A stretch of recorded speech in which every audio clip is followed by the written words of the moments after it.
Happy New Year. Happy New Year. How are you? Not too bad, thank you. How are you? Pretty good, pretty good. It's good I to see can't you. It's good to see you. I can't believe we're saying Happy New Year and it's the 16th of January. Yeah, I know. It shows how little we've spoken this new year. It's all been a bit hectic, hasn't it? It's all been a bit mad. Yeah, it has been. Yeah, it's kind of sad. Yeah, we haven't actually our last kind of proper recording that we'd planned to do was the hmm 2nd of December. We did our emergency episode after the show got cancelled. hmm I can't remember when that was, can you? No, I can't. It's like it's all a blur, honestly. Yeah, but it was a good month ago. hmm Yeah, for sure. But how have you been? Pretty good. Can't complain. How about you? Yeah, plodding on. Same stuff, different day? About that, yeah, that sounds about right. Yeah. Oh dear. But we did our spotlight series, didn't we, before we went away for break? Yeah, which got a lot of positive feedback, which made me happy. It did. And we got a particularly nice email from a listener, and they said some stuff that was quite personal about their family. So I think it's really important to bring it up, but I don't want to say the person's name in hmm case they're not comfortable with that. But you know who you hmm are, and you're a long time listener, and you're always really supportive of us, and we love you to bits. Um, but they wrote to say that part three particularly resonated with them on a lot of levels, and she said that she was a statistician in a previous life, so she says I can only offer sincere thanks to you, Melissa, for your thorough research. Goodness knows how much time you spent scrolling through documents before presenting some truly alarming stats. So there's one Yeah. person that I didn't put off with my being a complete and utter nerd. Um, With your statistics. Look, you gotta love a stat. You do, it's true. But she also said anecdotally that she is the daughter of a hearing impaired father, and that hmm us talking about Maya's hearing loss brought back a lot of memories of her, and quite a few of them were painful. And she says that she remembers her dad being in hospital, having a lot of various operations in the hope to restore some of his hearing. And he had to go away on sort of convalescence to a convalescent home afterwards and leave her mum Sure. with two quite young children to take care of. But the operations never hmm worked. And then her dad hmm would go into a deep depression and they ignored him a lot of the time because it became quite boring and Yeah. frustrating to have to repeat Yeah. every sentence to him. And she said you get tired of hearing him say what all the time. But she Oh, says that it that's must have been sad. really, yeah, she said it must have been really terrible for him to not be able to be part of the family dynamic. And because they tended not to tell him anything, he must have just felt really very alienated from his own family. And hmm I just thought that was worth bringing up because, again, there's another viewer of the show hmm who probably Yeah. would have really appreciated that storyline. But thank you for writing in, lovely person whom we adore. Yes, thank you. Yeah, Always appreciate hearing from that person. we do. Um, you remember Carla's walking jukebox thing, Yes. Yes. and she did she gave me the first line of that James Blunt song, the worst song Yeah, ever yeah, yeah, written in yeah. the world ever. She wrote to me and she said that I got the song, but I didn't get the joke. And she was making fun of Oh. me because the second line of that song is "My love is pure." That's so funny. So, Carla, I'm sorry I didn't get the joke. It was just my hatred of James Blunt blinding me to your otherwise hilarious comedy. Which she does not believe me that my love for Merle is pure, by the way. That's because your love for Mel is not pure. And to prove it, I literally, not 5 minutes ago, read out to you an email that we got from one of our listeners. And I said to It, you, oh, that's the fan who loves Mel nearly as much as you. I didn't even finish the sentence and you snap back. It's not possible. That's not possible. But that doesn't mean it's not pure. Look, when you call somebody your wife, Uh-huh. that's not entirely pure. Okay, what's the difference between wife and gateway drug? I'm just saying.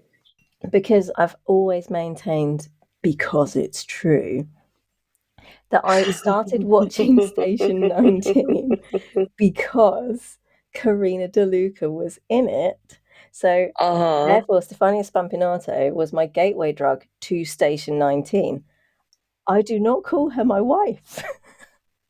I Okay, do not just want to saying. take vows and promise to love her forever, honor her body, and whatever the other crap is that you say. I think if she proposed, you might though. I no, I've said yes to somebody else.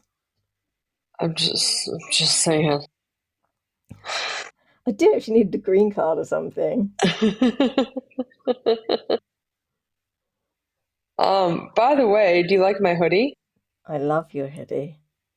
I Let's love put in your a plug hoodie. plug for our shop. I finally got a Marina hoodie from Melissa's store that she does on our podcast page, which if you haven't visited, you need to go to our podcast page on Instagram and click what is it, link tree?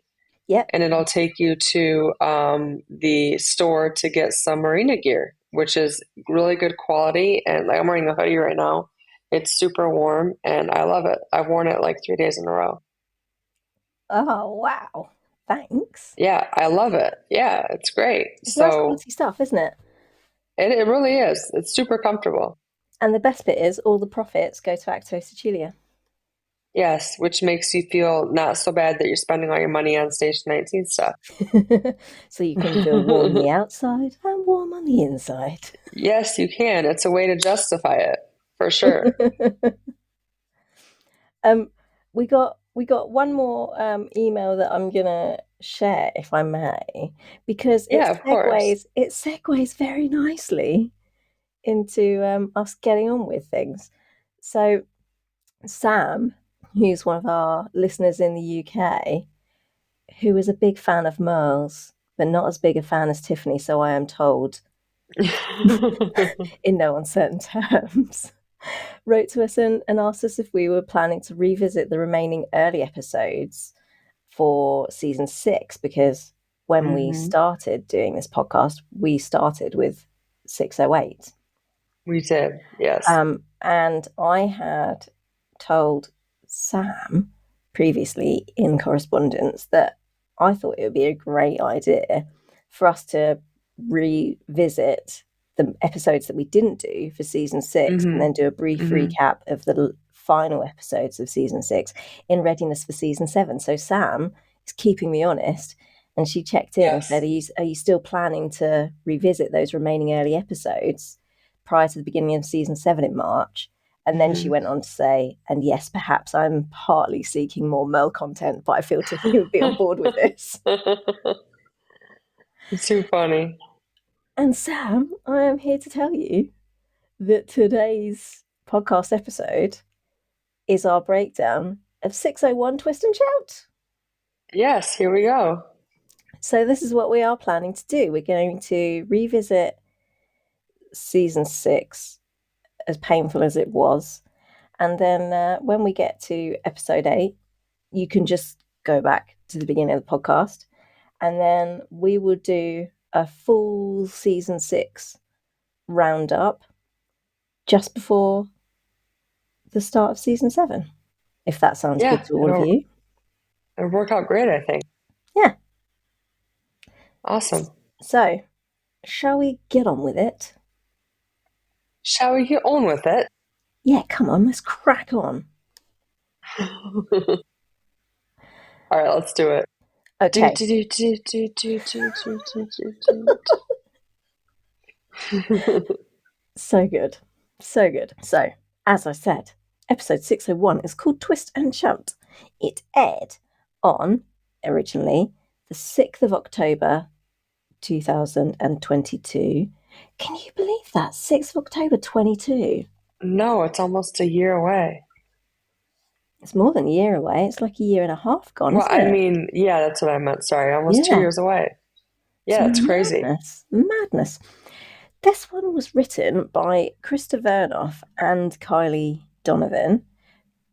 Wow. Krista, as we know, was the showrunner for the first 56 episodes of Station 19, and her Yes. last showrunner credit came in season 5, episode 2.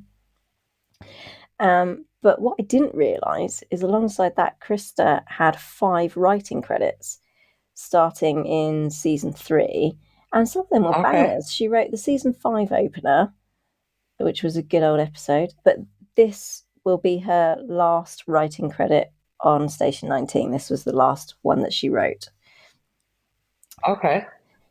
Grey's fans will know Kylie Donovan's name very well from the credits because she penned 29 episodes of Grey's Anatomy between seasons 14 and 18.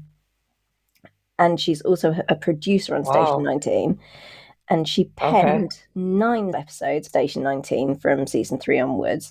She also had some really notable episodes, particularly for Marina fans, because she wrote Comfortably Numb, which is that standalone episode Mm. that Peter Page so Mm-hmm. masterfully directed, in Yes. which Very. Yeah. Maya and Karina got engaged. And then she also wrote the season finale in which they were married. So that's a nice little follow Yep. through. Yes. But as was the case with Krista, this episode 601 was the last one that she wrote for Station 19. Okay. I mean, Awesome. unless she comes back to write some of the season 7 episodes, but Yeah. I don't see Yeah. it. Directed by the one and only Stacey K. Black. We have Mm. mentioned her so many times on this podcast. Mm-hmm. I don't think we need to go through her resume again, but she's just Yeah. incredible. She's always incredible, and she didn't let us down with this episode. I thought that the Nope. directing of this episode was a banger. It was. This was a really good episode. So, shall we start with the incident? Because I feel like, from an action perspective, there was a lot of it, but from a discussion perspective, there wasn't a lot of it. Yeah, it's interesting, right? Like Yeah. how it played out. Yeah, let's hit it. Let's do it. Okay. I'm going to have to hide the power cable for the drum kit that sits behind me when you come over, I think, because if you're air Oh, drumming as come anything to on. go by. Come on.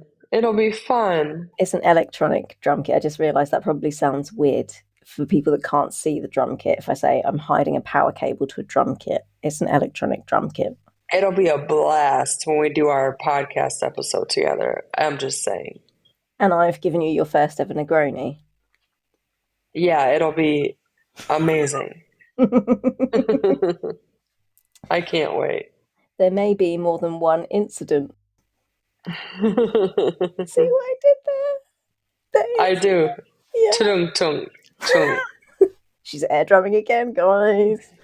Um, so the call out initially is to a 3-car road traffic accident.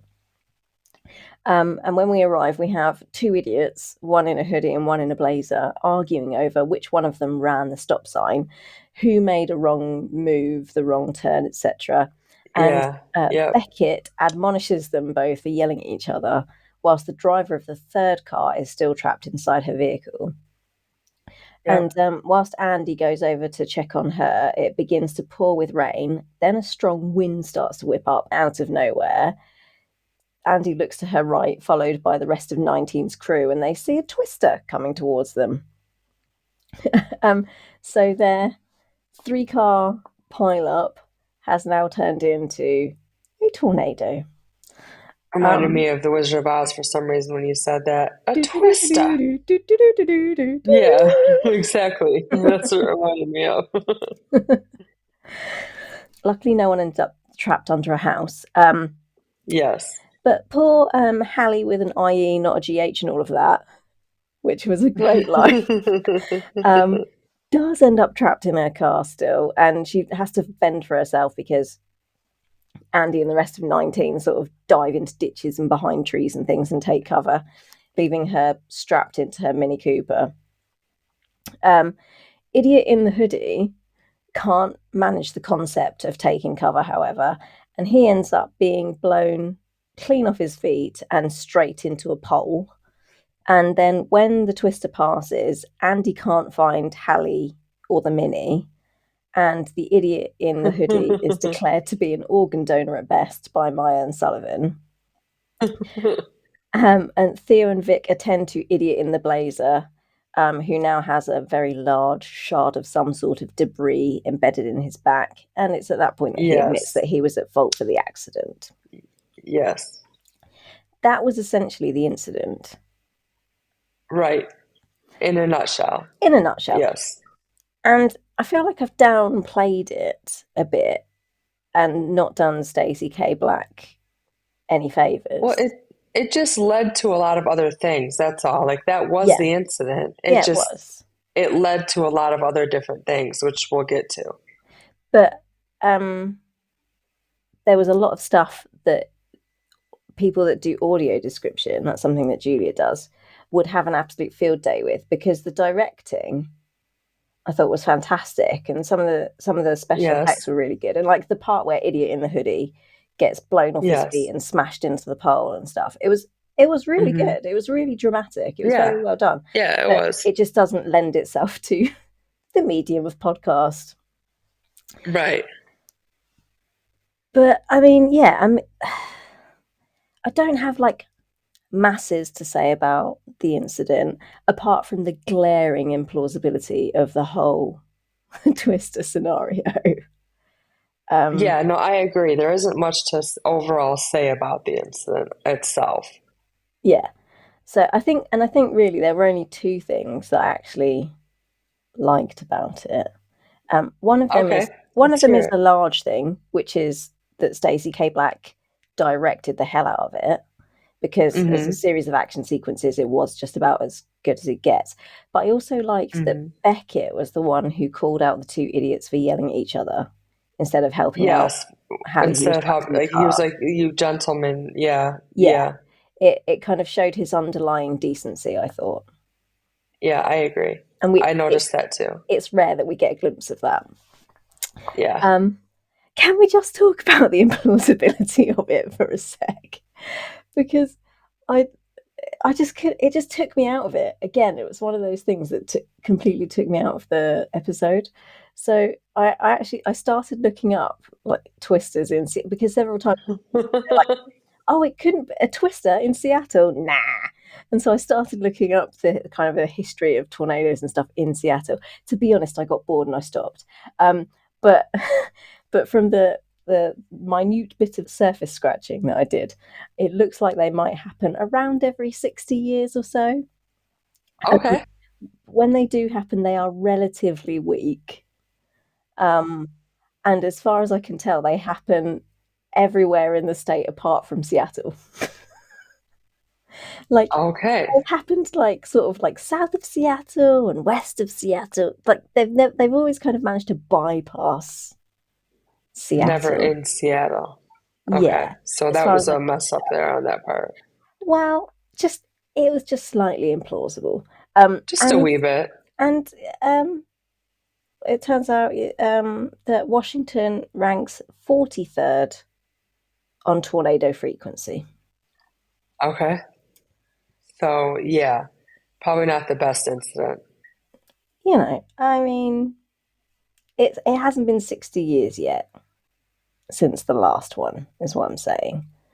So And now we have to wait another 60 years.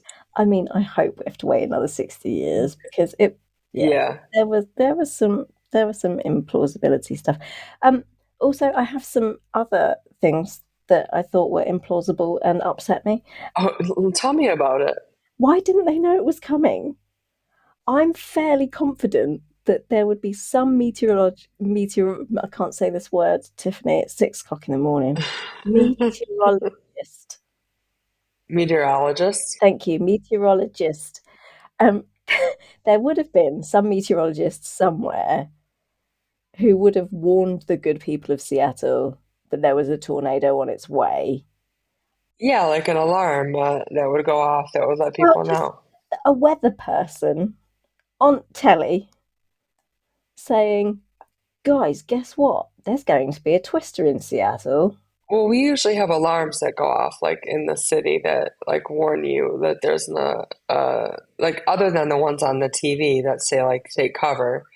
There's usually an alarm that will go off like a I mean, big siren or they had an something. alarm that went off, didn't they? But it was afterwards. Right. Um, Yeah, when it was but too late. but I'm just saying, it's not like, like people see this shit coming. Do you know what I mean? Yeah, I You get what get you're a warning saying. a few days before. Oh, there's something on its way. You know, but apparently this came to a Yeah, shock to everybody. The first anyone knew of it was when Andy saw it. right. And I'm she's like, fairly "Is that what I sure think it is?" that someone other than Andy Herrera would have seen it coming somehow. I can't believe that she was the first person to spot it when it She's was a 50 feet yeah, away. yeah, I agree. No, I agree. So, yeah, implausible, implausible. Um, my third and final gripe, I'm on Tell board me about it. with idiot in the hoodie being blown off his feet into a pole. Okay. That seems very reasonable to me that a person would be blown off their feet and into a pole. But a whole Mini Cooper with a person in it, really? Mm-hmm. Well, it depends on what part of the twister got her. Like if she was sucked up in the middle of it, yeah. Yeah, but no one. It must have been a very narrow twister because they were only a few feet away in a ditch, and they Yeah, and it managed to didn't get them escape as I it. get what you're saying. Yeah. So again, Okay. I get what you're saying. and then for it to land smack dab in the garden in which Travis is having his mayoral candidate. I can't speak today. Well, it had to happen that way. Didn't you know? Yeah, but it's just a little bit beyond ridiculous, isn't it? You know what I mean? I mean, Tell us how you really feel about the writing on this one. there's convenient, and then there's convenient, and this Yes, this I one agree. had my eyes rolling somewhat. I can tell. I can see them rolling. So but that's my last gripe with the incident. Are you sure? I promise. I'm done. Because I'm not convinced. Honestly, I'm happy to move on to Travis now. I've probably got Okay, some gripes in there, let's move on to but Travis. okay. So you don't have anything more to say about the incident? No, I mean, I agree with you. I think they could have done more with it than what they did. Um, but I mean, it is what it is. I'm They, saying Stacey K. Black, 15 out of 10. Writers, 3 out of 10. fair, Thank you. Okay. fair. Yeah. Right. Travis, Mr. Montgomery. Um, Mr. Montgomery. we start with him in the barn, scrubbing an engine in his suit when Beckett strolls in, eating his breath Lovely mints, Beckett. which will become a theme, will it not? Telling Yes, Travis it that if he will. has time to run for mayor, then he's got time to clean a truck. Travis says under his What a breath that stand-up guy. I know, right? Um, Travis says under his breath that he hates Beckett and then covers it up by saying that he was thanking him for the time off. Yeah. And it turns out that Travis is attending his first political engagement at some homeowners thing, and Vic and Theo see him off and give him conflicting advice. Vic says that he should go eat cheese and look pretty because he's a politician now. But Theo says that no, no, no, he's a firefighter, not a politician, and so he should be a straight shooter. They do absolutely nothing to allay his fears. He's clearly not enjoying himself already, which again will become a theme. And he's just about to head out of the door when Beckett tells him that he looks like a car salesman. Um, I loved, I'm not gonna lie though, I loved the motivational speech from Vic. You and then got the heart of a lion and a it was yeah, so good. It was it brilliant. was And then so she good. broke into song. Yeah, she did. I loved it. I loved No, that part. it was absolutely brilliant. It was very, very funny. But then a call comes in just as he's about to walk out of the door, and his instinct is to go on the call, and it takes Vic to practically shove him out of the door. And Yes. Beckett says he can join them when his 2 hours are up.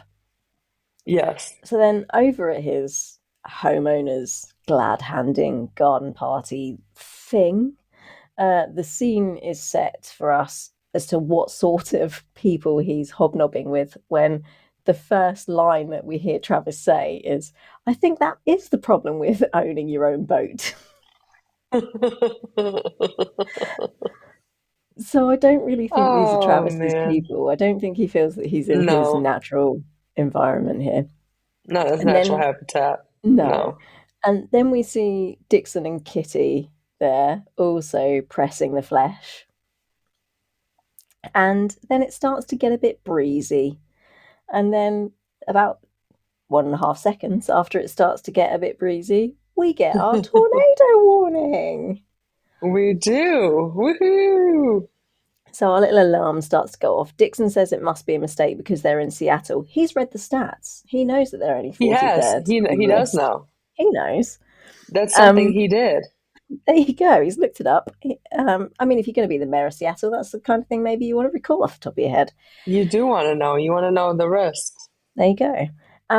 But Dixon, yeah, says that it must be a mistake 'cause they're in Seattle. But Travis goes into firefighter mode and says, let's act like it's not. And then he starts to organize the guests and he ushers everyone into the house and tells them to find somewhere to take shelter. And Dixon tells him that he's grandstanding, that everything's fine because the sun is out, which is, I mean, everyone knows that if the sun is out, there can be no adverse weather. That's obviously, you know, Right. I think that he's probably a Republican, and we know how Republicans feel about science. It's all junk, right? So forget science. The sun's out. And Yeah, it's obviously, all if the good. sun's out, everything's fine. There's Science no schmites. problems at all. Sorry, Republicans. I mean the MAGA extremists. I don't mean all Republicans. I'm sure some of you are fine, fine, fine people. But if you could abstain from voting for the bright orange lunatic in November, I'd be very grateful. Anyway, You'd appreciate it. I very much appreciate it because he will end the world. Yes, you will. Don't give him the codes to anything because he is going to destroy our planet. Don't give him the codes. Don't give him Even if he does win, don't give him the codes. again. He's already given away state secrets. We have it on recording. You can actually hear him doing it. So please don't Yeah, give him, just don't give him any more codes. please no. Um. Anyway, here ends my party political broadcast for Uncle Joe.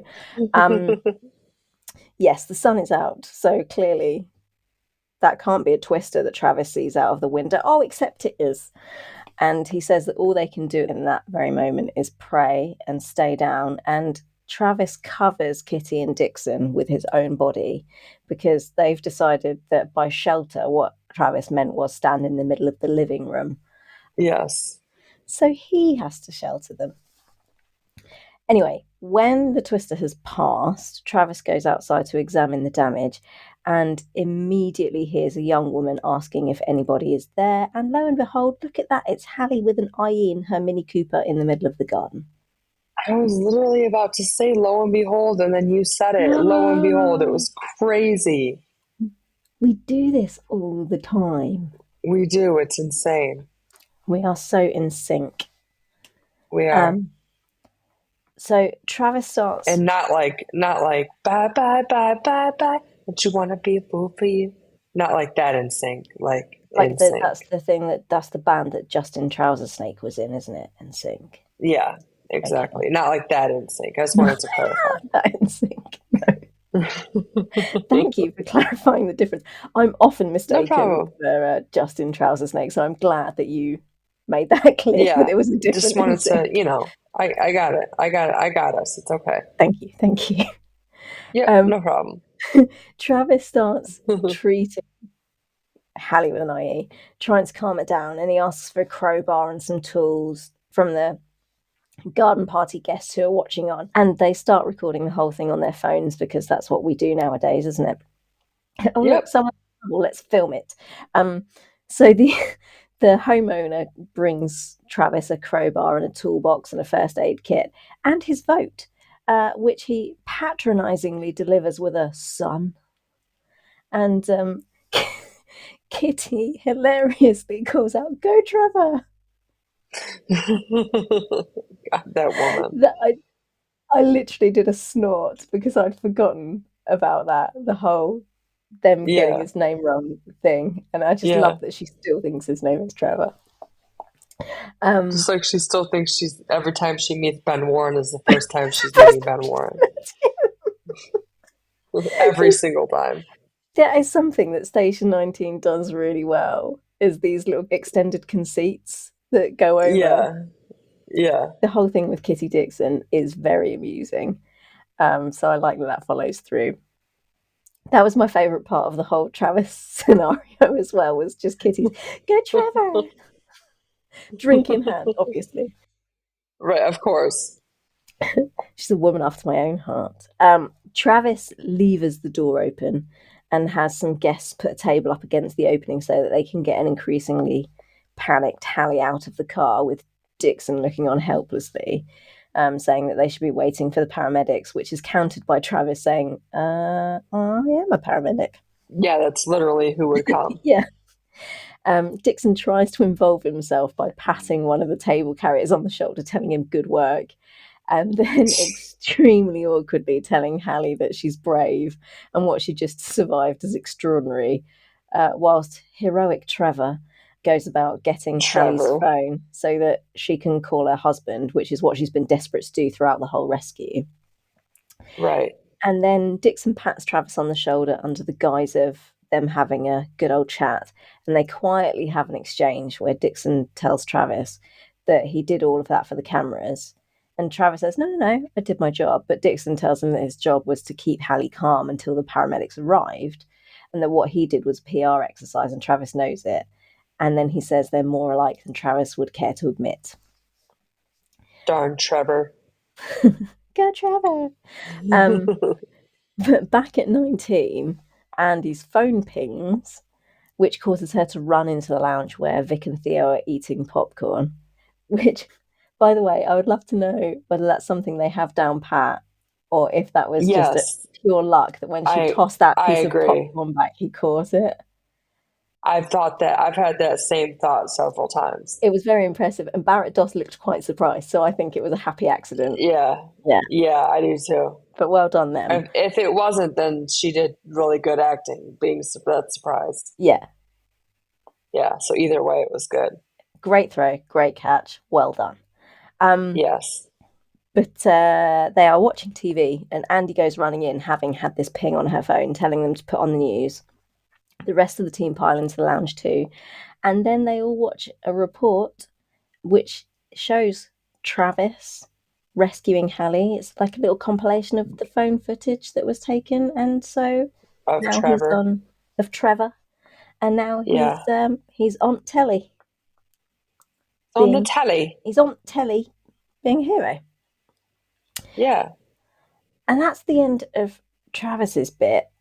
But I will tag on just because I didn't know where else to stick this. It was sort of a bit of a standalone Okay. thing. So, just Okay. for chronology's sake, I'll pop it in here.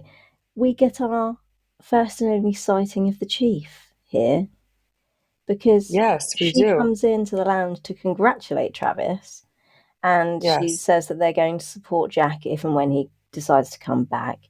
And then she goes Hmm. off to look for Beckett, followed by Hmm. Sullivan. He says that he needs help with his report, but when the coast is clear, she tells him that she's going to have to be working at 19 for 1 day a week, and will that be a problem for him?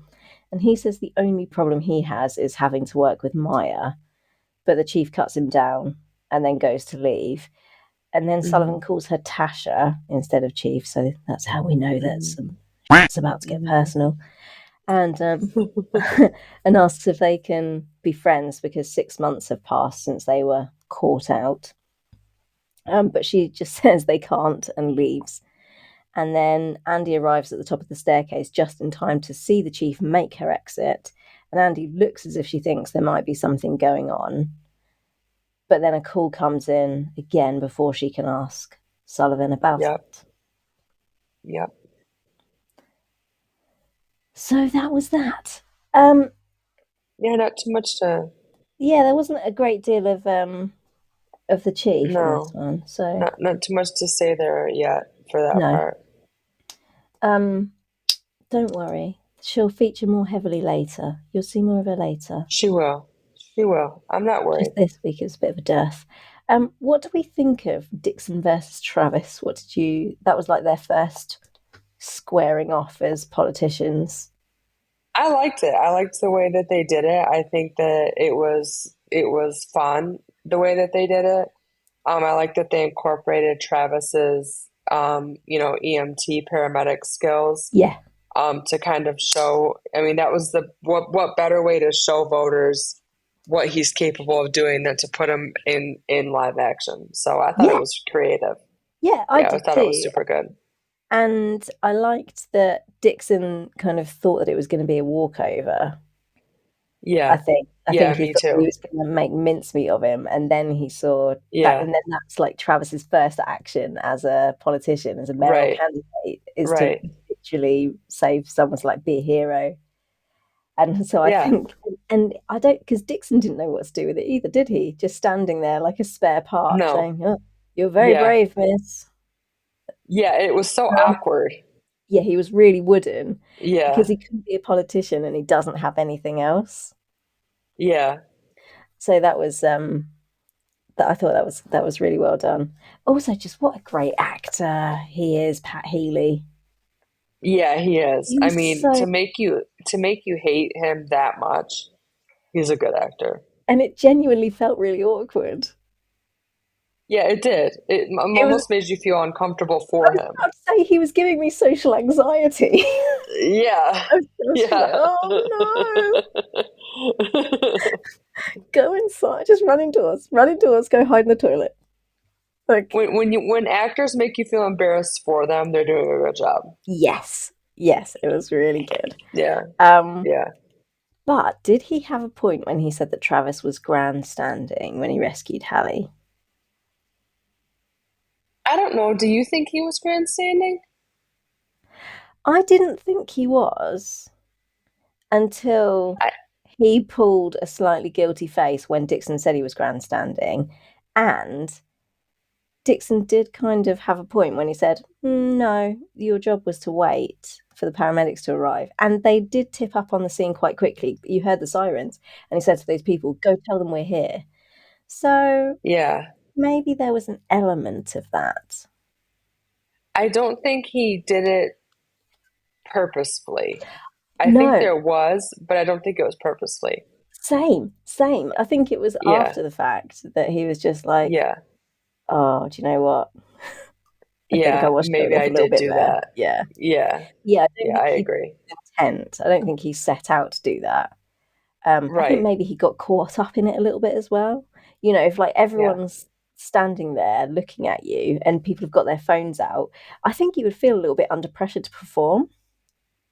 Oh, yeah, of And if course. and if you're just standing there with your hands on your hips, kind of saying, "Oh, the paramedics will be here in a minute," and you are one, Yeah, they're going to be like, what's he doing? What good is yeah. he? So I don't know. I think Dixon may have had something of a point, but I don't think he would have done it with any intention like Dixon would. Dixon would find any excuse to hog some No, limelight and Dixon would have milked the crap out of that. exactly. Yeah. Yeah, for sure. Um yeah. And it was just so obvious. Like literally from when, Vic and Thea were doing his hair and everything like at the station Hmm. that Hmm. he was like really regretting his decision. So it was obvious Yeah. literally from the get-go, wasn't it, that this wasn't going to end well Yeah. for Travis, that he was going to have a horrible time being a politician. It would have been bad for me because I'm not that big of a fan of cheese. So, like, I can do a little bit of cheese, but not that much cheese. I cannot believe I didn't know this about you. I like some cheese, but I can't eat that much. When they were like, eat all the cheese, yeah, that wouldn't have worked for me. How do you not eat all of the cheese? I mean, How do if there people are have an crackers involved, I can eat it, but I can't just eat like plain cheese.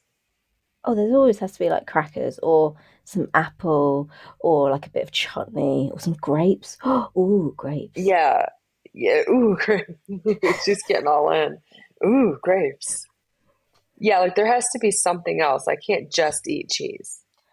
I'm lactose intolerant, but I still eat all of the So you cheese. shouldn't be eating cheese, I but you're should not getting be eating overly cheese excited about cheese. because cheese is life. Cheese is Okay, why I but can't go vegan.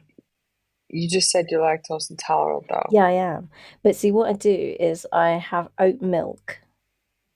I Okay. anything that like I have oat milk in my tea, and then I save up all my lactose points for the cheese.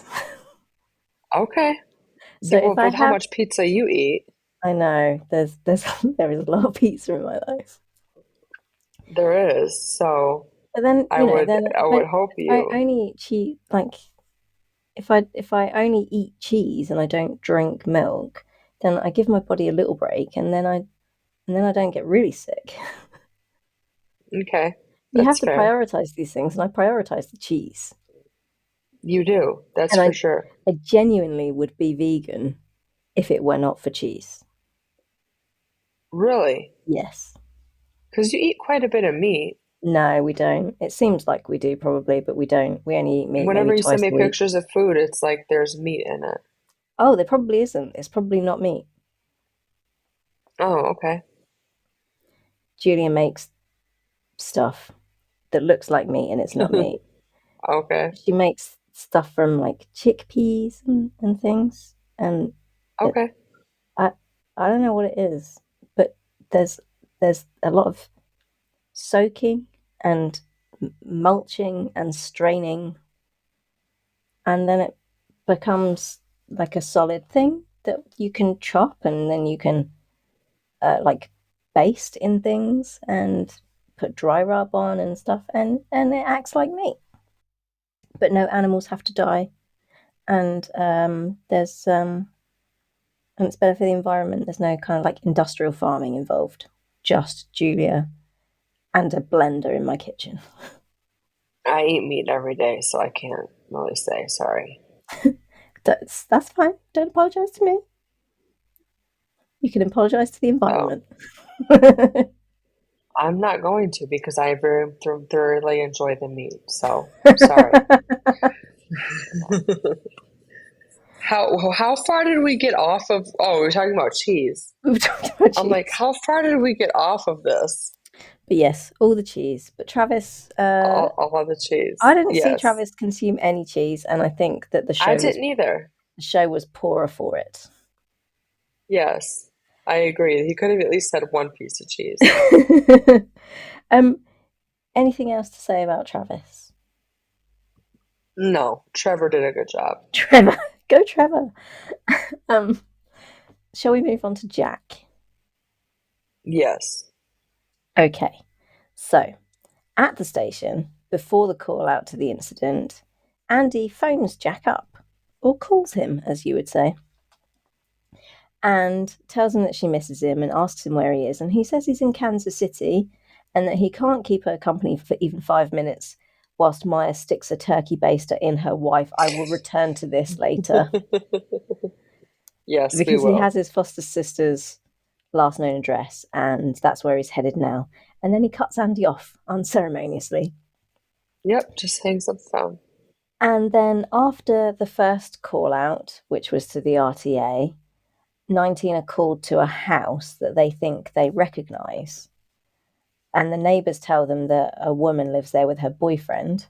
And then out of the house runs none other than Eva Vasquez, saying that Jack is inside. Yep, yep. And Andy says, no, he can't be. He's in Kansas City. And Eva scoffs that he's been in her bed for the past 3 months. Mm-hmm. Um, and then we see Jack shirtless in said bed, waking up under a tree, which has come through the ceiling. But he actually seems more concerned hearing Andy's voice calling out to him than he did when he saw that he was trapped under a tree. Yes, he did, for um, sure. and he tries but fails to extricate himself before Andy and Maya come into the bedroom. How awkward having your team come rescue you being handcuffed to a bed. I've I've had to phone a friend to come and rescue me from a situation. It wasn't as bad as that, and I was I'm clothed. like, And do I want to know this situation? no, but it wasn't bad like that. But I did when I was about, how old would I have been? Well, she rode her moped over to my house, and my parents were already in Spain, leaving me home alone for periods of time. So I probably would have been about 17 or 18. Maybe I was 18. I got Okay. myself in a predicament, and as I said, my parents were not in the country. And I was like, what the hell am I going to do? And so I had to swallow my pride and phone a friend and ask her to come home and rescue me from a situation I'd gotten myself into. And she literally ended up on the floor crying before, like looking at me before she could help me. And I just had to stand there and wait for her to be able to actually stand To up stop straight and have crying. control of her Yeah. body before she could help me. So I felt for Jack in this moment. Do I want to know what happened, or are we just going to leave that alone? We can leave it Because now alone. I'm curious. Okay. Let, there was there was clothing involved. I'm not saying, I can't say any more than that. It was a long time ago, and I don't want to talk about it. But we are still friends, and she still reminds me of this periodically. And every time she brings it up, I know what's coming. She can't get the words out, but she still cries, and can't This get the is words so out to say, unfair "What that you're about just that time?" leaving my imagination up to this now. I might tell you personally at some point, and then make you like swear on the Bible Okay. that you don't tell anybody else, but I'm not saying it on the podcast. But all I will say is that I really felt for Jack because Okay, because you mine could wasn't relate. that bad. Like I had clothes Yeah. on, and there wasn't any Yeah. sexual shenanigans involved. Yeah. But but yeah, but poor Jack, poor Jack. Um, Vic and Sullivan then come up just to add to his embarrassment. Vic tells him nice beard, which at least cuts through the passive aggressive pasting that he'd been taking from Andy and Maya, Andy particularly. Right. Right. Then Andy and Jack disagree on the course of action to remove the tree because she's worried that his arm's crushed, but he says he's fine. Yes. And eventually, Andy says, well, look, if it wasn't crushed, you'd be able to pull it out from under the tree, which is when he has to admit that the reason he can't move it is not because it's crushed. It is, in fact, because Right. he's It's because handcuffed he's to their bed. handcuffed. Yep. Yep. Bless him. Um, And she's like, I'm sorry, you're what? Basically, you can tell that's what she's thinking. yeah. Um, oh, bless his heart. Andy challenges Jack as to why he's been lying to them for the past 6 months, whilst the rest of the team actually concentrate on the matter in hand, which is cutting Yeah, Jack loose. she can't let that go. No. She's like livid. And she tells him that he still has family here that loves him. And he kind of breaks into laughter and then says, you know what? You feel like you can't get any lower when you find out that your family basically threw you away, raised the kids that they did want to keep, and then you quit your job, and then you start sleeping with the wife of the man that you effectively killed. And then you end up handcuffed, pinned under a tree, surrounded by all of the people you've been actively trying to avoid, all standing around judging you. Yep. Um, So bless him. They get the tree off him, they uncuff him, they offer to clean up his wound, but he says he's a grown man who can walk himself to the doctor. And then Andy and Sullivan leave. Maya approaches him and he very dismissively says that he doesn't have any more sperm for her. So I then, hated him for that line. That yeah, was so I mean. did. And then she passively aggressively wishes him luck with all of this. And Yeah. follows Andy and Sullivan out. And then Vic is the last woman standing, and she tells him that it won't feel like this forever unless he lets it kill him. And so to not do that. And then she follows Yeah. everyone else out. Yep. And then back at 19, Andy and Sullivan are in the locker room together. And Andy says she's scared as hell for Jack. And Sullivan tells her that she can't save him. She just has to be there for him when he's Hmm. ready and when he asks for Hmm. help.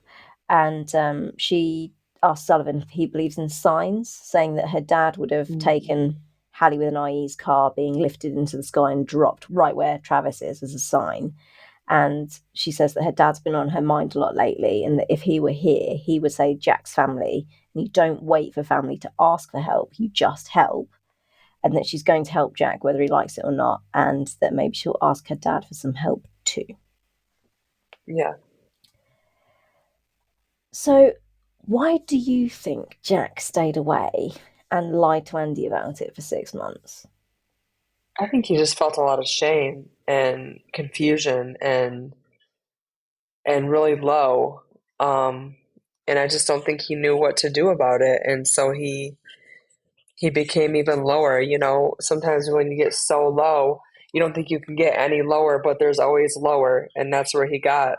Just I think he lost all self esteem, self confidence, self love, Yeah, self and worth. it became a self destructive phase, and that's what it was. Yeah. Yep, Yeah, and maybe he just needed to like clear his head a bit and time to maybe, think and not have, because Andy, which he like the didn't do whole a good like job at. I'm going to help him whether he likes it or not. Zero Yeah, boundaries. yeah. um, but But Andy and Jack have always kind of had that kind of relationship, though, right? Like that zero boundary relationship. I feel like, at yeah, least on Andy's side. yeah, yeah. Yeah, with Jack, yes, but Yes. I felt bad for him at the end of season 5 because everyone was celebrating. Like Hmm. Right. Maya and Karina were going to go take a pregnancy test. They were happy because they were starting a family. Ben and Right. Miranda got Prue. I mean, we finished with the Prue party. Andy Yep. had the Yep. manslaughter. I don't know what she was being charged with, whatever that was. Yeah. The self Um, defense. Yep. yeah, that had gone away. The charge had gone away. So she was free, and Jack's world had literally just fallen apart. Yep. But he was a part of the Marina baby, potentially. Hmm. That was his kid. That he was going to be Uncle Jack to. He was Uncle Jack to Prue. He did have reasons to stay, but yeah, I guess it all just got on top of him. And Hmm. yeah, I mean, who knows how that would make you feel if you realise that it was just you, that the kids that came after you had a great life. Hmm. Right. Yeah. Poor thing. But anyway, you said you hate that line when he said to Maya, I haven't got any more sperm for you. I've actually got that written down. My actual words are attitude towards Maya. Um, Yeah. It was just rude. yeah, it was awful. And she says to Karina later on in the episode that she just wants one person to be on her side. And Yeah. I think she wanted to be that one person for Jack. I think that's Hmm. why she approached him. Yeah. Yeah. I agree. I don't think it wasn't about the baby at all. I think it was about being there for him, and Yeah, he just took it there. He just took it. He took it there and made it really mean and awkward. And yeah, yeah. So I just felt really bad for her, actually. I did too. It was unnecessary, but It was. yeah. I loved Vic's line when she said, "It won't feel like this forever, and let it kill you." Hmm. And it took me back to her her loss of Ripley, and Hmm. there was I can't remember where or when this conversation occurs, but there's a point that someone asks her how she got over it, and how she seemed to be over it so quickly. And I remember her saying that she just cried until she couldn't anymore, and she just let herself feel all of the feelings at once, basically. Vic is a person that I would take advice from on loss. Yeah, for sure. Yeah, So I thought she was the right person to deliver that line, yeah, that she was the right person at the right yeah, moment. Um, yeah. and I'll just touch upon this briefly because I feel like it's something that we've probably beaten to death. So if people have listened to all of our podcast episodes, and it's something that we'll probably go into later as well as the season progresses. But Andy's whole thing where she helps Jack whether he wants it or not. She's all over it with Jack. And as we said, has no boundaries. But why isn't she like that with Maya? Because Jack isn't helpless in this situation. He's quit his job, which yes was Mhm. impulsive and a bit irresponsible, to be fair, Mhm. but may Mhm. also have been the right thing to do for himself at that time, like what he needed to Right. do. Right. But Maya committed a crime and is actively destroying relationships, Mhm. which is reckless, not irresponsible, reckless. And I Right. feel like this is a nuanced difference in their behaviors and their actions that Andy is just completely blind to. Oh yeah, for sure. So it just like annoyed me that she sat there like, I'm going to help him no matter what it takes. My dad would say he's family and you don't leave family behind. And then she leaves Maya behind later on. Yeah. Yep. It's fine. You just move into Maya's house 3 times a season, whatever. But she's not family. You just leave her to be to rot in her own self loathing. You crack on, whatever. Tell us how you really feel about it, Melissa. Right. Onward. Do you have anything else to That say was a about that was a Jackie good Boy? sigh. Thanks. You got anything else to say about Jackie Boy? Nope. Jack pretty much was Jack. Jack just be jacking. Shall we move Yep. on to Karina and Ben? Sure. I think I've mentioned this before. I think I've said it on the podcast. I know I've said it to you personally before. But anytime I see Karina and Ben together, I'm excited because I know it's about to be chaotic. But I also know that Ben is going to go through some stuff. Yeah. Anytime they put Ben and Karina together, Ben is going to get a rough time. Yeah. But it's always fun. But It's it's always always fun times. funny. He always ends up stressed Yeah. out. She embarrasses the crap out of him. I love it. Yeah, I agree. So it started out no differently because poor Ben comes upon Karina flat on her back in the shower, legs in the air, speaking to herself in Italian.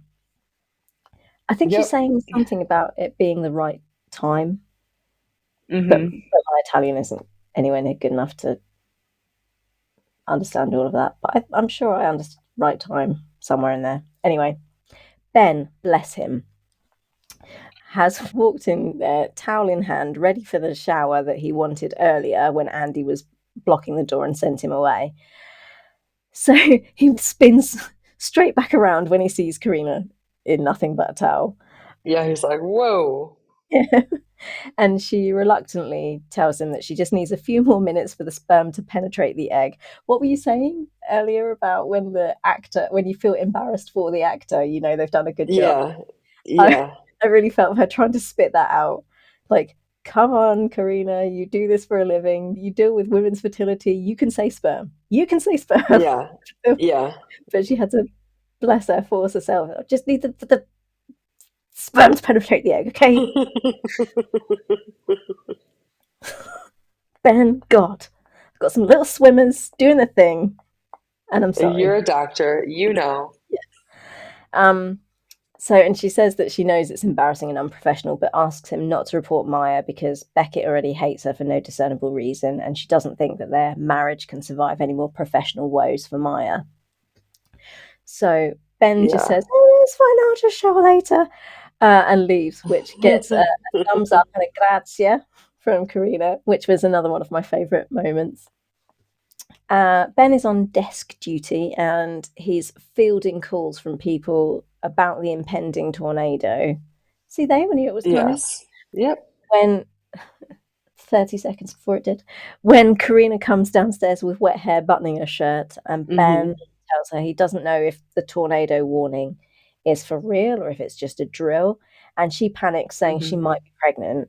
So he walks her off to Mm-hmm. safety and then muses about how he's voluntarily gone on desk duty to try and minimize Prue's chances of losing another dad, but might be taken out by an act of God anyway.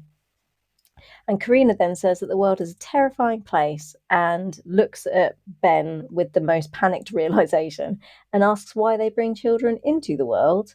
And it seems as if she is almost immediately regretting her decision.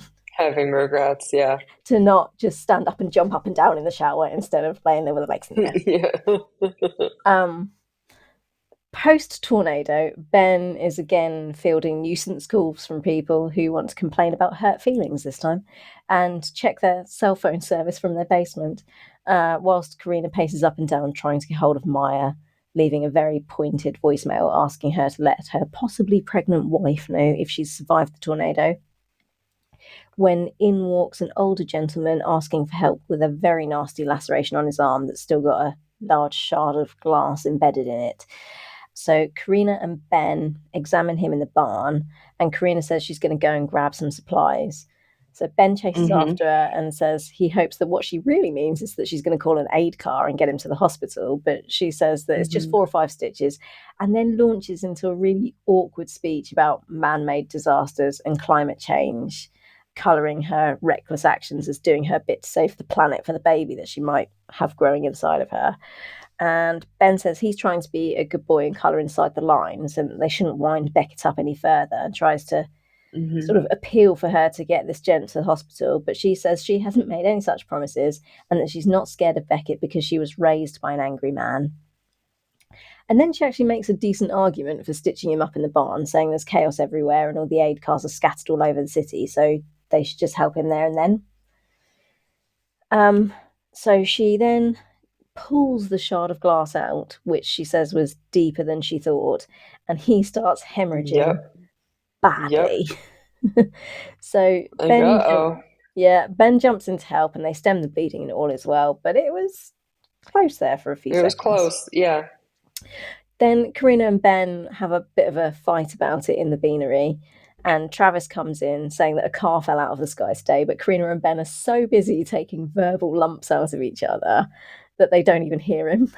um, And then in the end, mid rant, Ben says he sounds like his wife and asks Travis if this is how everybody feels when he goes rogue. And Travis confirms that it is. And Ben says that he owes so many apologies. And Karina says that she's glad that he learned something today. And then Ben tells her that the hormones make her mean. And she says she knows, but it's not just that. Yeah. It's also the fact that they're also now on their fifth try. And given her age, she's starting to worry that she might never be able to Yeah. give birth, which is something Yeah. that means a lot to her. And she Of asks them to course. change the subject, so Travis tells them again that a car fell out of the sky. And Karina asks Travis if he's heard from Maya, and he says that Maya's fine and that they found Jack under a tree. To which Karina responds in a very deadpan It's, way, it's dead "Whatever, to me. he's dead to me," and then Yep. leaves the kitchen. So, yeah, I know I'm a broken record, but I just love their dynamic. I just love Yeah, I them. do. I do too. They have a lot of comedic scenes, and I think it works really well for them because they are just such polar opposites. And Jason George always does such a fantastic job of being like the straight man in their pairing. Yeah, I mean, he's definitely the dad, right? I mean, Yeah. they don't call him that for no Yeah. reason. So, So that's the good stuff. The not so good stuff for me with the whole Ben and Karina thing is, what the hell was all that beating us over the head with man-made disasters and not calling an aid car because of the fuel and the carbon footprint and all of that? What was all of that stuff? I honestly, I have no idea whatsoever. I really don't. I mean, I am a self-confessed tree-hugging You hippie. are. You are. Um, But I'm sure writers as seasoned as these two could have found a better way of getting that message across than the way they Right. did it. It just sounded like an after school special, like some sort of like PSA. Uh-huh. It was just clunky, it was awkward, the whole thing was just yuck. Yeah, Like, I'm all I agree. for alerting people to the fact that the planet is on fire, Hmm. but it, this was it was just so bloody awkward. It was horrible. What was it? Yeah, I can see your point for sure. It just felt really out of place. Yeah, it did. It For was, the writing of it, yeah. yeah, and the whole like, oh, this is a cruel world. The world's terrifying. Why am I bringing a child into it? Yeah. Karina had a horrible childhood. She Yeah, sent she her own did. brother away for his own sake Yeah. and took care of a mentally ill, abusive father single-handedly as a child. Yeah. We find out later in the season that she's the survivor of sexual assault. She lost her Yep. mother quite young.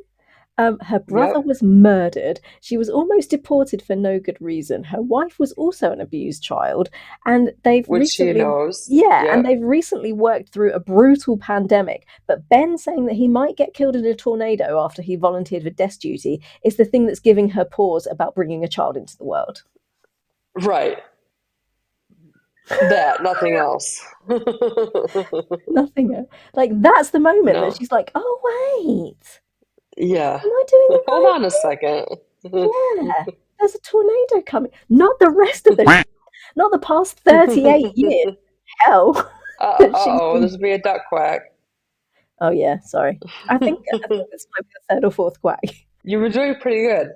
I'm foul mouthed today. I apologise, but that as well was just like, oh really? This is the point that you say the world's crazy, and maybe why Yes. are we bringing a child into it Yes. again? Exactly. Guys, Yep. come on. She's a doctor. She's of above average intelligence. Um, I think she's going to have thought this through. And I'm slightly disappointed that you She, writers haven't. yeah, I mean, she at least should have. I would hope so. Oh dear. So, yeah, I was not overly impressed with that. Okay. But let's do the compliment But, sandwich. So I started out with a good thing. Now I've done the wah thing. Ending on a good note. Um, okay. their fight in the beanery may be one of my favourite scenes of all time. Okay. Let's talk about it. Let's do it. Stefania Sfampinato's facial expressions are a thing of Hmm. Hmm. like they are just sublime. They are a thing of sublime beauty. Nobody can Yeah. face act like Stefania Spampinato. I'm sorry. No, She's no, just in nobody a can. class of her Yeah. own. And the Yes. delivery of the line, "Oh, I'm glad that you could learn something today, Ben," and was just beyond anything. And then the holding back of the tears when she's talking about the possibility of not being able to give birth. I just, Yeah. I just like, Yeah. just want to give her a standing ovation in my living room. Frankly, She went from such a range of different emotions and different like comedy to trauma yes. to witty. It was such a variety And it was of so so many physical the different way things. she moved around the Yes. beanery and like was getting things out Yes. of the fridge, and then Yeah. Yeah. it was just a masterclass. I It mean, I was. don't know if she was hitting the marks or if they just if they just stood out of the way and put a camera on her Right. guest, because we know that she feels the marks. But Yes. I don't give. I'm ready for the quack. I don't give a shit. That was masterful. It was amazing. If she missed the marks, she knew exactly what she was doing. If she missed the marks, it was because she knew there were better marks. Yes. She hit the ones that mattered. She knew exactly what she was doing. Perfection. Yes, I agree. If I had a less expensive mic, I would drop it. Drop the mic. I would drop the mic, but it's very expensive. It's not mine. So, Please don't. metaphorical mic drop. Yes. Boom. Okay. I wish that I should have done this the other way around, because now I'm going to talk about something depressing. And we're going to end on a depressing note because the only thing we have left to discuss is Maya. Okay, let's do it. Let's just get it done. Okay. So we open in the barn with Andy's self defense class, her one and only self defense class. Go listen to our Yeah, Lost which Storylines yep. series if you have not already. Yes. Karina is a very supportive friend. She is taking part in the class. And Yep. then Theo, Vic, and Ben come in to be willing victims for the participants to practice Mhm. chokeholds on. By the way, Mhm. Julia will never listen to this, but I feel that I would be remiss in my duties as a loving fiance if I did not raise that Julie is a very seasoned martial artist. And when she watched this episode, she took exception to them practicing chokeholds. She's like, why in a self-defense class are you practicing chokeholds? A self-defense class should basically be scream as loudly as you can, kick the perpetrator in what's likely to be the balls, because most of these attacks are perpetrated by men, and run as very fast as you can. Don't get into a stand-up fight where you're boxing with somebody, which is what Andy's teaching them, and then try and Right, get behind them and put them in right, a chokehold. Literally, right. scream, kick them in the balls, run. That's a self-defense class. She was like, what the fuck is this? Okay then. Thanks for that. Yeah. So, guys, that's your best form of defense, okay? Don't get into a punching match with somebody.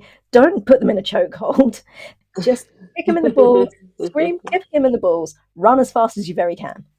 All right, I got it. Thank you.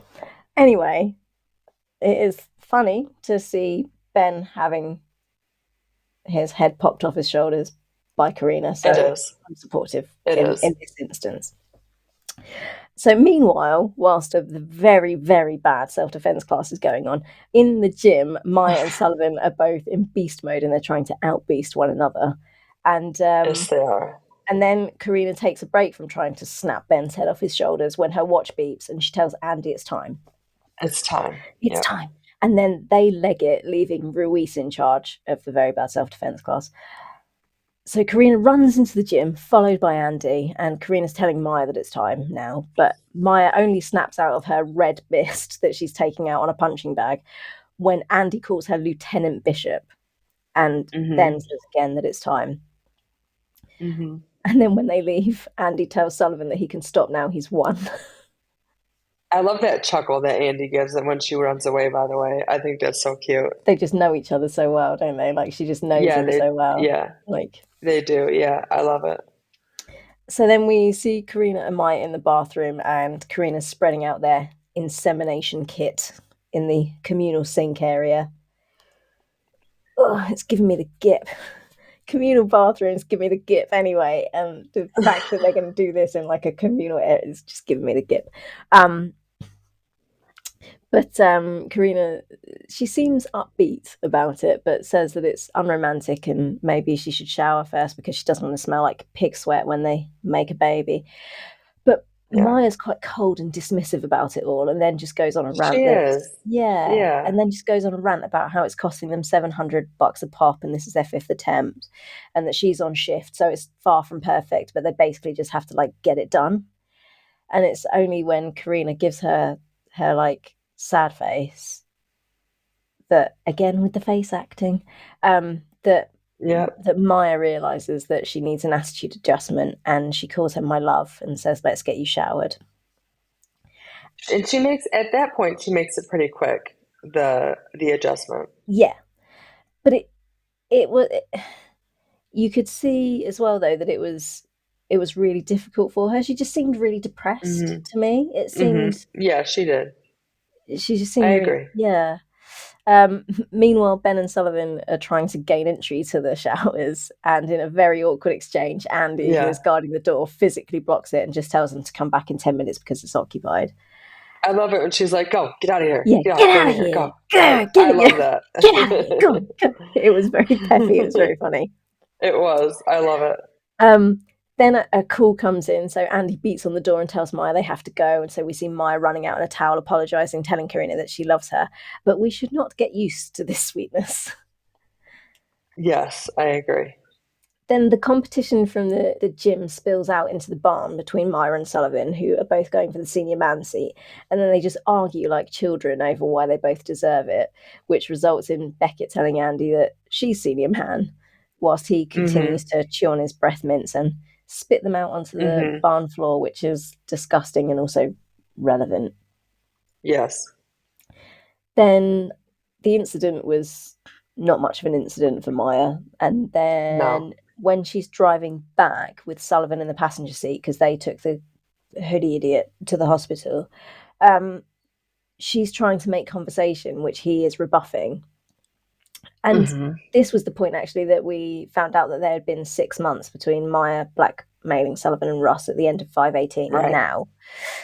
Right. And she says to Sullivan that they should be on the same side because they're both anti-Beckett, but Sullivan says he isn't, which Mm-hmm. Maya challenges him on, Mm-hmm. saying, well, you reported him for drinking.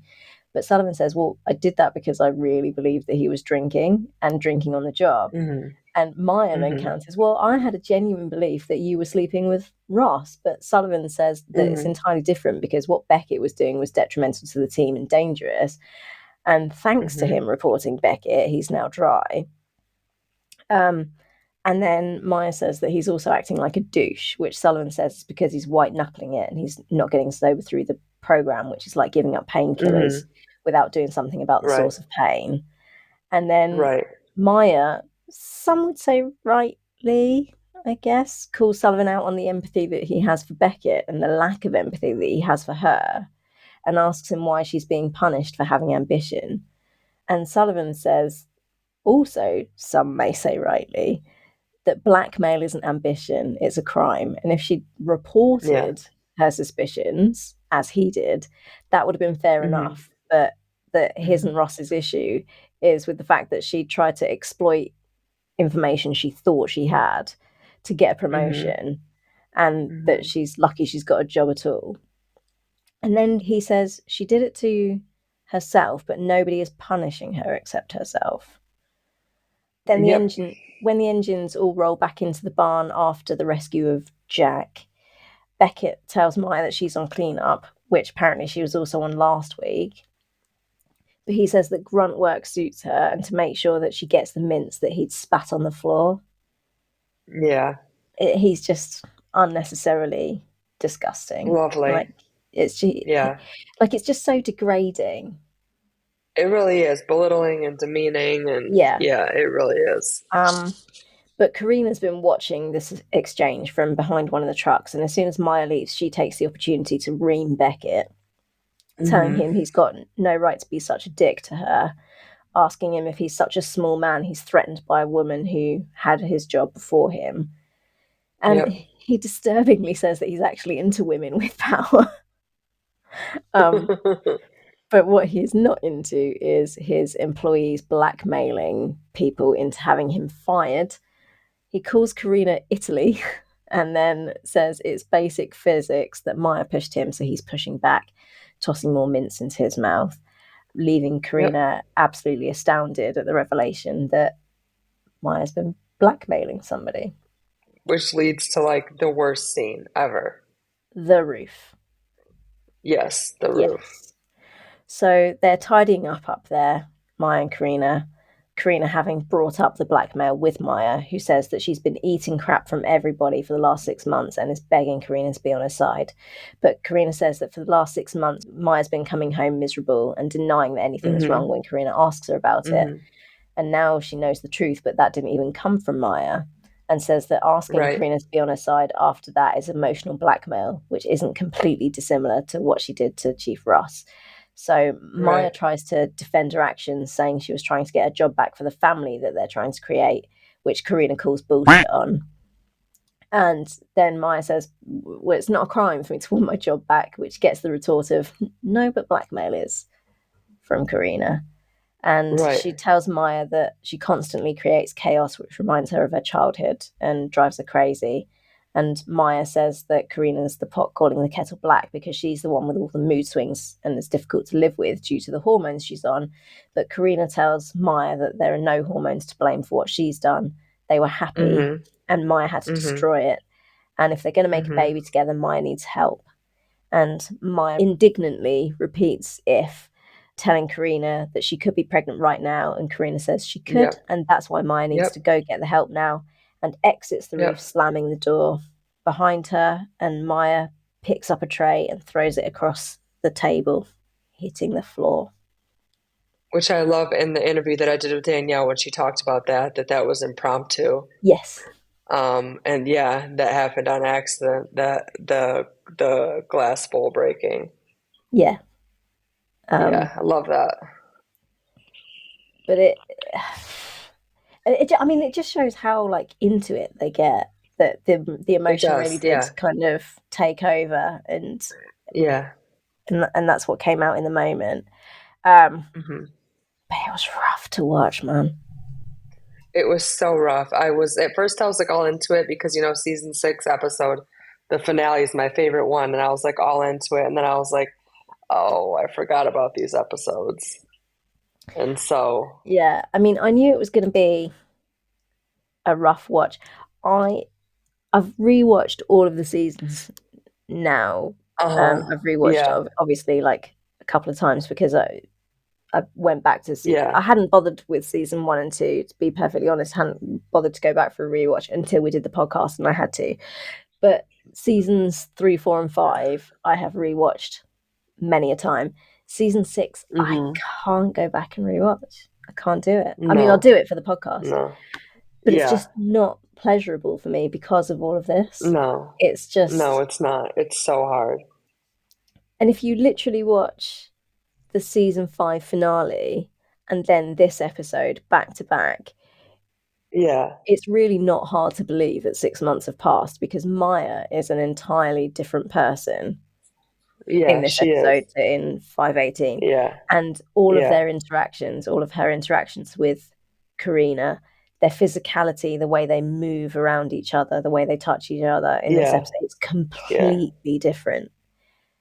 yeah. Um, so, and actually, unlike all of the other sections that we've discussed, I only have one gripe with this section, and it is a tiny gripe. But can we talk about that turkey baster comment? Yeah, While Maya sticks a turkey baster in her wife. yeah, Ew. that was bad writing. Yeah, If that had that could come have out of been, Beckett's mouth, yeah, that would have been like reportable. yeah, but it sounds like the sort of thing that would come out of Beckett's mouth. That come out of Beckett's And mouth. Yeah, and whilst it still would have been abhorrent and disgusting, it would have been fitting because yeah, Beckett is yeah. abhorrent and disgusting a lot of the time. Right, right. But Andy No, it was unnecessary. is such a disgusting turn of phrase. Yeah, it was. And I don't know any women that would talk about another woman in that way. Like, I don't know anyone that would say stick, so, like, and Karina's your friend. Like, Yeah, and she was yeah, so I kind know. and wonderful to her, like in after the assault, and you're really gonna just call her Maya's wife and say someone's sticking something in her. Oh, it's just so graphic. Yeah, it is. I agree. It I was agree 100%. gross. Ugh. But that's my one negative thing about the whole Maya and Karina thing. Um, Okay.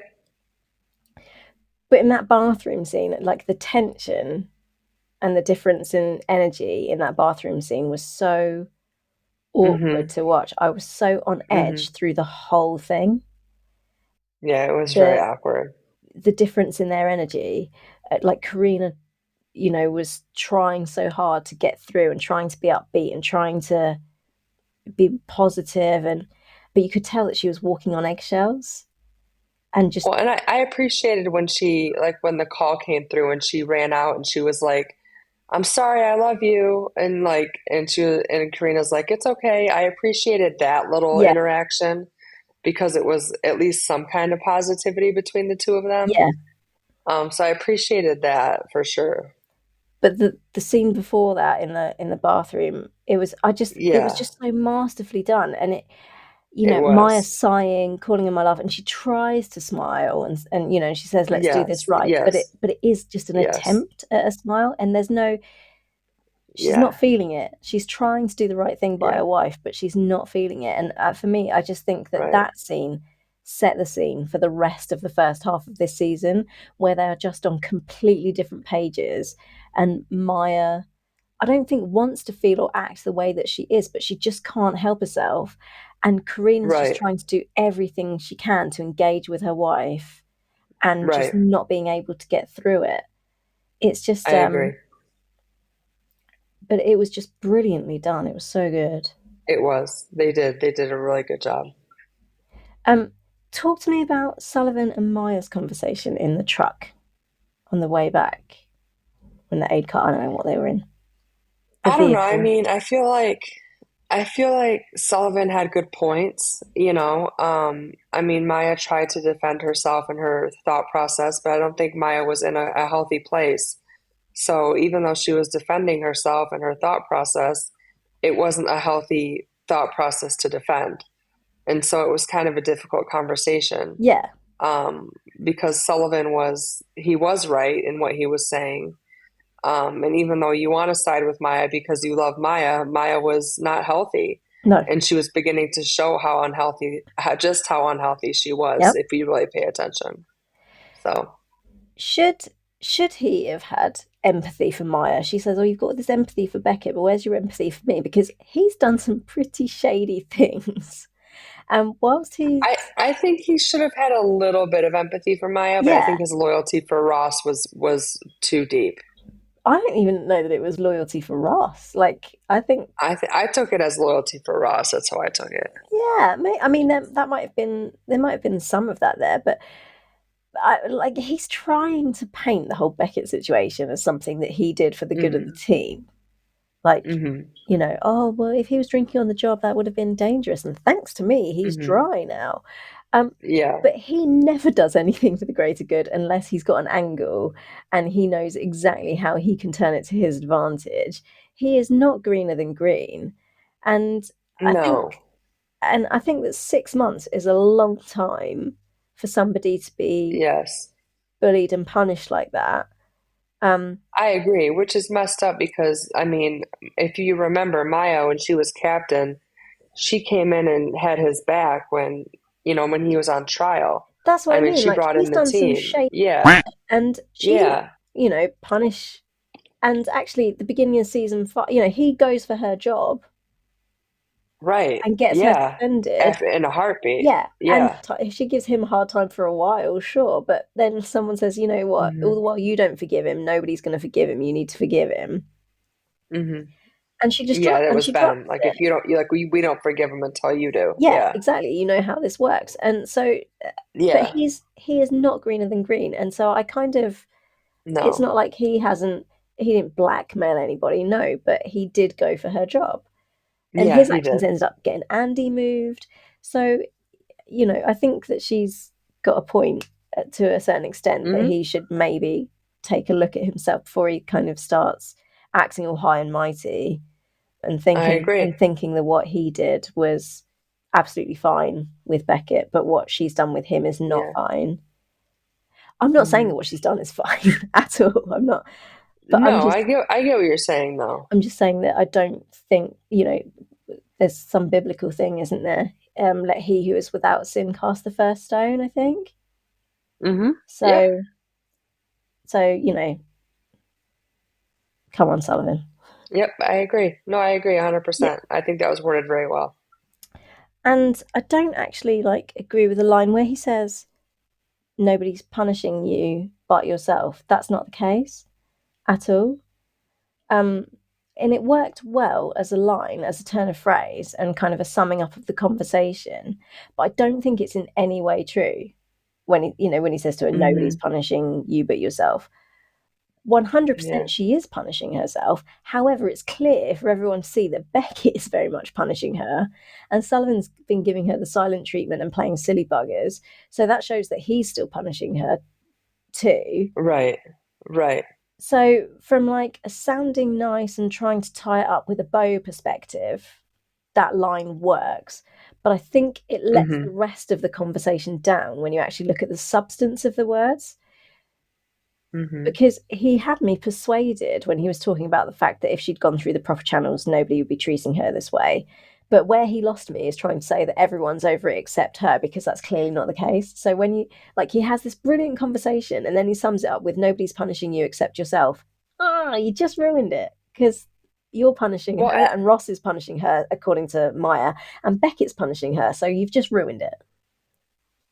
and I think we all are so quick to forget that Beckett threatened Sullivan to report him and Ross several times Yeah, at one point. yeah, And so, I mean, how is that any different? exactly. So again, it's just like shoddy writing a little bit. Yeah. So, for sure. Yep. The root. Well, let's talk about the rooftop scene. Let's just get it Get over it with. over with. It was absolutely outstanding. The rhythm, It was. They did an amazing the job. rhythm Yeah. that the two of them had, the way they were moving around, the writing of that scene was exceptional. I mean, absolutely exceptional. I can't have a gripe about that at all. There was nothing. It was perfection. The Mm-hmm. directing was Mm-hmm. exceptional. The acting was otherworldly. Mm-hmm. It was devastating. It was heartbreaking. But as a piece of art, I think it was an absolute masterpiece. Yeah. Yeah, it was. It was phenomenal. They did an amazing job. You can tell that they trust each other, that they're comfortable with each other. It was phenomenal. Did Maya have a point? Should Karina be on her side? You know, I think Maya answers that question in a later episode when she tells Karina that she's her conscience. Yep. Um, and so, no, I don't think so. I think Maya should tell her that she was wrong and that she needs to make it right.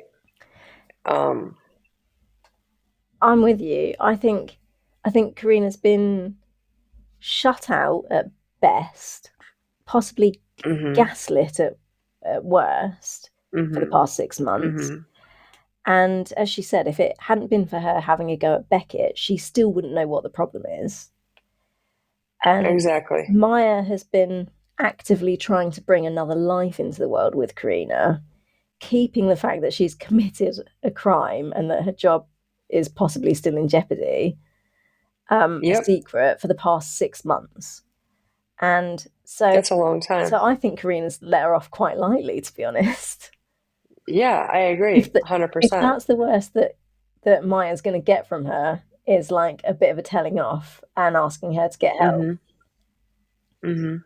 And I think what Maya fails to appreciate is that Karina is always on her side. Karina is always on her side. And just Yeah, blindly agreeing with it's somebody and allowing them to think that their actions, when what they're doing is being completely reckless, are absolutely fine. And yeah, and just going blindly along with whatever they want to do, patting them on the back, telling them it's mhm, okay when it really is mhm, not mhm. okay, Right, is right. not being on somebody's side. No, So it's not. so asking It's not at all. asking Maya to get herself straight so that she can start succeeding in her job and in their marriage again is actually being on her side. Yeah, because I mean, and when she says I can't have a child with that, and she's like with that, I mean, I understood what Karina was saying 100%. You know, it's not a relationship you want to bring a child into at that No. point. So, yeah. Nope, I agree with Karina on this one. Yep. Um, yeah. Any more to say about the rooftop scene? No, they smashed it, They did but smash that's it. about it. And They did. Danielle really did smash it. Yeah, she did.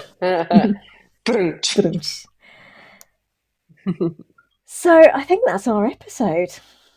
Unless you've got anything Yeah, more to but it say. was a no, and for how rough of an episode it was, I think it was a good discussion. Yeah, and I think overall, I think I have a love hate relationship with this episode. Mm-hmm. I think Sure. the premise of the twister, the implausibility of the car being swept up and landing in the middle of the garden party, and some of the really kind of clunky, silly writing, I've got like enormous issues Mm-hmm. with. However, Yeah.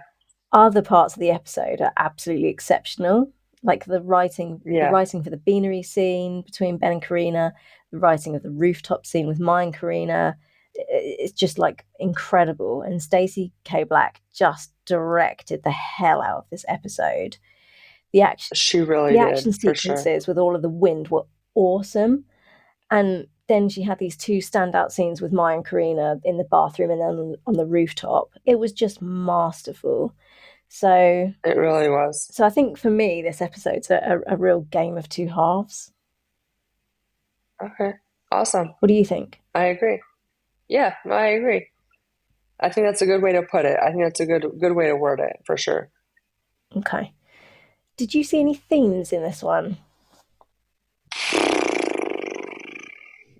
That's rough. There was so much mental breakdown in this one. A theme is hard. Yeah, What do you I have? didn't think it was overly thematic. I think it was just setting Yeah. out the stall for the season and just kind of showing us Uh where we are 6 months down the line.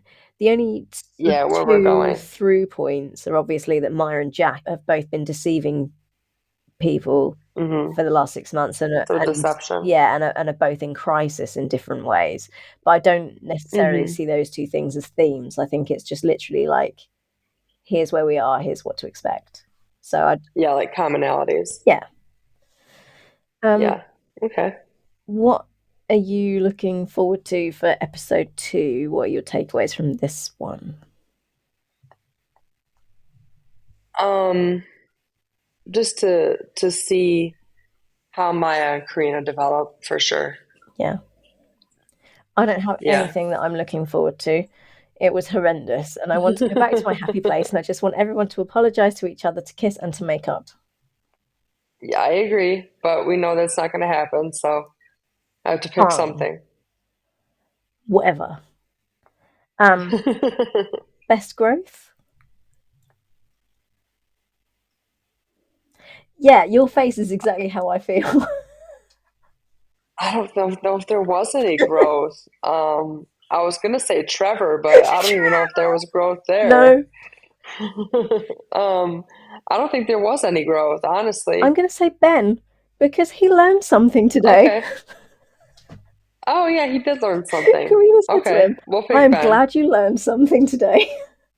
Yep, that's true. That's the best I could do. Okay, I'll take it. Best scene for you? As rough as it was hard to watch the roof scene, just because they killed that scene. Yep, It was just phenomenal. yep. Um, I've kind of said the same as you. I said Ben and Karina in the Beanery had some brilliant writing and delivery of Yeah, those lines, plus some very fine face acting from Stefania Spampinato. yeah. Hmm. And I really do love that scene, but I think it has to be Maya and Karina on the roof for all of the reasons that I said Yeah, before because as well. they just killed that scene. Yeah, They really did. yeah. Um, best lines, best bit of dialogue for you? Mm, that's tough. What did you pick? Broken record again, but I'm glad you could learn something today, Ben. That Is that the one you it was picked? just Okay. so funny.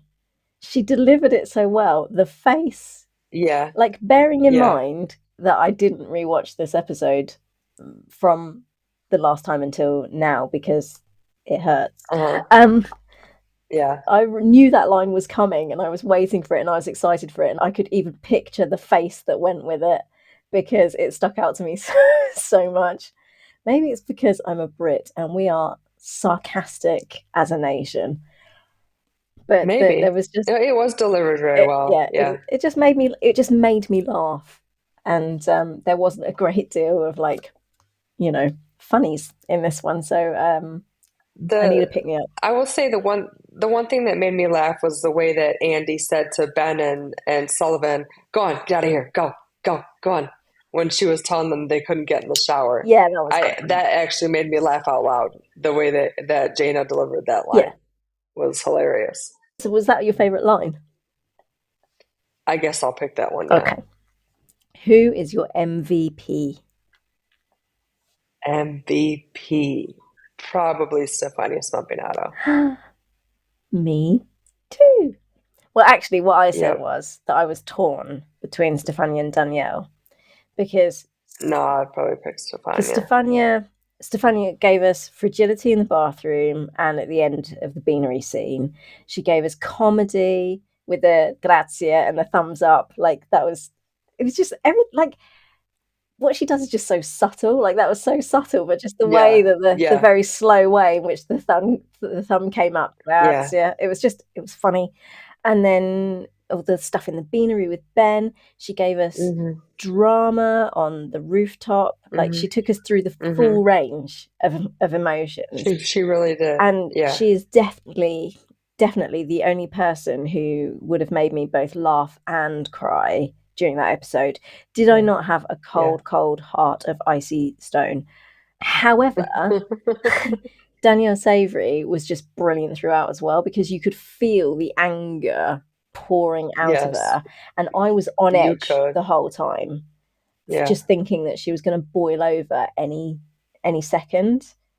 Yeah, Mhm. I like had a physical reaction to her presence, Mhm. Mhm. and I think for someone to hold that much tension, that they make you feel that tense through a TV screen for 42 minutes takes some Mhm. serious talent. So Okay. can't choose, won't Yeah, choose, I don't can make see me that. choose. Right. I can't choose one, just so just got it. Most gifable moment for you? Probably my favorite line with Andy. Yeah, get out of here. Yeah, get out of here. Go, go on, go. Um, there are two specific faces that Stefania pulls, which I actually use regularly as gifs that I Okay. send. The first is the one, and I have to say, actually, this is brilliant directing from Stacey K. Black, because it's only a couple of seconds, but I feel like she must know how Stefania plays Karina really well Yeah. to have chosen this shot. But Yeah. it's the one where Ben is basically saying, "I told you so," in the barn when that guy is bleeding out. Uh-huh. And Stacey K. Black focuses in on Stefania, whose face takes up the whole frame, and she says, "I know," Uh-huh. and like looks at Ben with the most stern face Yeah. ever. And it's literally just, Yeah. it's probably less than a second, but Stacey K. Black would have had to have put the camera in that specific place for Mhm. that specific. That Mhm. wasn't like an act, oh look what we accidentally got. She knew what Stefania was No. going to do, and so she put the camera Yeah. there to get her doing it. And it's brilliant. That face is so brilliant. And if I'm mad about something, I send that gif. If I'm like, Yeah. when there's like no words, when he's just like like I send that gif because that face says it all. Yeah. So that's one of my most gifable moments. And Okay. then the other is again Stefania in the beanery, and I can't remember what Ben says, but she takes exception to something that Ben says, and she's in the fridge and she kind of closes the fridge door a little bit and peers her head around it, tilts her head on the side and looks at him in a way that says, "Really?" Yeah. And I use that gif all the time as well. So Okay. those are my All right. most gifable moments. Okay. Algo mas? Anything else? No, I think this was a good one. Marvelous. So next week we have 602. Everybody's got something to hide except me and my monkey. I need to look up that song because that's got a really intriguing title. Yeah, I agree. Let me know what you find I out. will. And it says Travis discusses his position for the mayoral race as he's determined to kick Dixon out, and Maya admits to blackmail. Oh, that's the one where Andy. I know the one. Yeah. Meanwhile, the team is called to a fire at a rundown apartment complex that reveals an unsettling cause. And this one is directed by Peter Page. Your I favorite. love Woohoo! him. I love Peter. I Um. know you do. So yeah. So that's next week. Awesome. All right. Can't I'm wait. gonna go and mentally prepare and possibly take some anxiety meds to get through 602. Okay. To get to the episode. Yes. All right. Have fun. All right, mate. Take care. You too. Bye. Bye.